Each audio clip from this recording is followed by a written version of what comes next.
Plein de bonnes résolutions. En ce lundi, Jean décide de créer un guide des bonnes pratiques pour limiter l'impact environnemental des emails. Il retranscrit ce qu'il a appris précédemment, mais souhaite approfondir ses recherches avec d'autres avis complémentaires à ceux des sites institutionnels.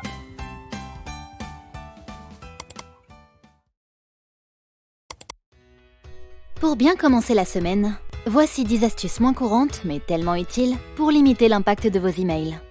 Mais avant, j'ai envie de tester vos connaissances sur le sujet. Première astuce. Ne pas supprimer tous les emails inutiles sans les ouvrir.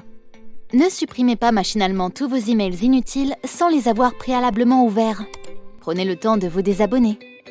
Et de supprimer ensuite les emails de désabonnement envoyés automatiquement. Conseil. Faites-le immédiatement pour ne pas les laisser s'accumuler. Filtrez les emails. Vous pouvez filtrer les publicités ou considérer le destinataire comme spam, ce qui vous gagnera du temps de tri. Nettoyez la boîte mail. Vraiment. Pensez à fréquemment supprimer tous vos spams et à vider la corbeille ensuite. Il est inutile de vider la corbeille en arrivant le matin. C'est davantage un réflexe à adopter en fin de journée. Adoptez une gestion optimale des emails. La gestion des emails est vraiment importante. Ne passez pas tout en revue en 5 minutes. Vous risquez de rater une information utile ou urgente. Néanmoins, sauf exception, ne passez pas non plus la journée dessus.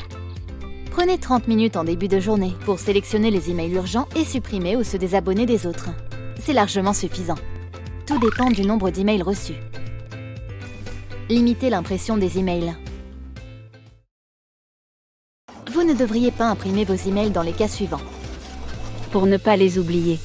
Si l'email est important, un marqueur de suivi ou un drapeau important suffiront. Vous pouvez même créer une catégorie dédiée à ces emails.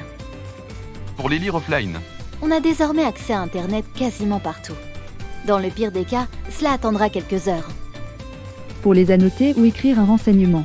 S'il s'agit d'une adresse, d'un numéro de téléphone ou d'une simple information, il vous suffit de la noter dans un carnet dédié à cet effet ou d'ajouter le contact à votre carnet d'adresses. Conscientisez l'impact.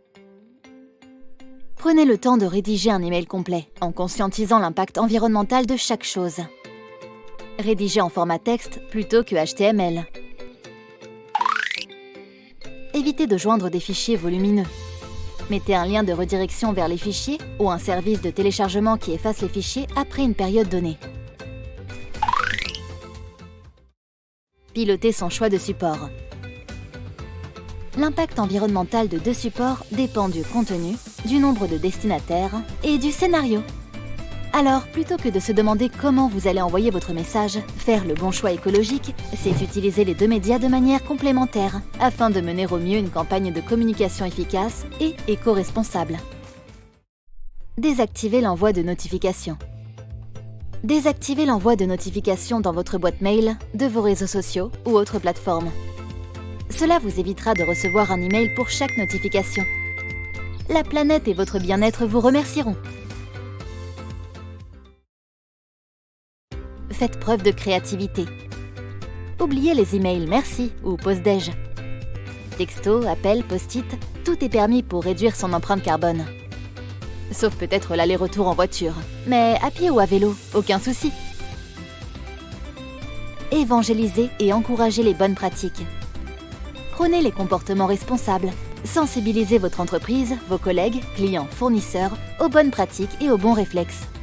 Évitez l'envoi d'emails pour évangéliser. Soyez moteur pour organiser des réunions d'échange et traiter les sujets de vive voix pour lancer des challenges en interne afin de diminuer l'empreinte CO2 de sa boîte mail. Mettez en place des plateformes et outils de communication parallèles, WhatsApp, Teams. Bref, laissez place à votre créativité.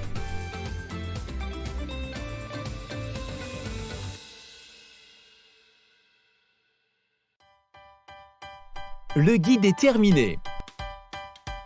Et si je le partageais aux collègues ?